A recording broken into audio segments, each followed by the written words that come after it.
Jairo Robledo for Rappler.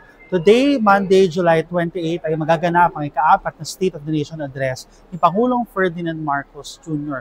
kung saan inaasahan siya ng sambayan ng Pilipino na i-address ang mga problema ng ating bansa at syempre, yung kanyang mga policies para sa taong ito at sa mga susunod pa. So before mag-start yung State of the Nation Address mamayang hapon, ay bigyan ko muna kayo ng sneak peek dito sa loob ng North Wing ng Congress of the Philippines or ng House of Representatives. So, ang bago lang dito sa taong ito ay usually kasi, di ba, parang inaabangan ng mga tao yung red carpet fanfare kung saan nagsusuot ng mga magagarbong kasuotan, mga terno, yung mga senators, congress people, at yung mga opisyalis ng gobyerno. Pero this time, dahil nakakaranas ng ating bansa ng bagyo, ay pinagbawal muna yung red carpet fanfare. In fact, dito sa North Wing, dito usually nakikita nyo dumadaan, dito nagaganap po every year.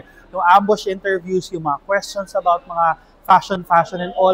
Pero this year, wala muna yan. At mismo doon sa memorandum ng House of Representatives ay strictly pinagbabawal ang fashion coverage or ang pagtatanong na related sa fashion sa mga kongresista, mga opisyales na dadaan dito. Pero medyo tricky lang ng konti kasi paano na nga mapupulis ng Congress at ma-ensure ng Congress na hindi nga magtatanong ang mga reporters about fashion.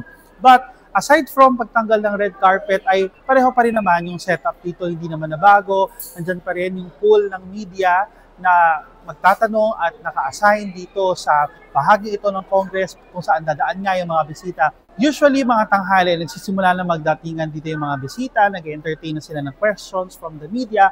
Abangan natin yun mamaya kasi maraming mga pressing questions at issues ang kailangang masagot at kailangang matugunan ng mga opisyalis na dadaan dito mamaya at pagkakataon natin yun para matanong sila tungkol sa mga questions na ito. For the meantime, 10 a.m. inaasahan magsisimula ang session ng Senado at ng Kongreso para dito sa pagbubukas ng 20th Congress. At mamayang hapon nga, for the fourth time, i-address na ni Pangulong Ferdinand Marcos ang bansa bilang Pangulo ng Pilipinas.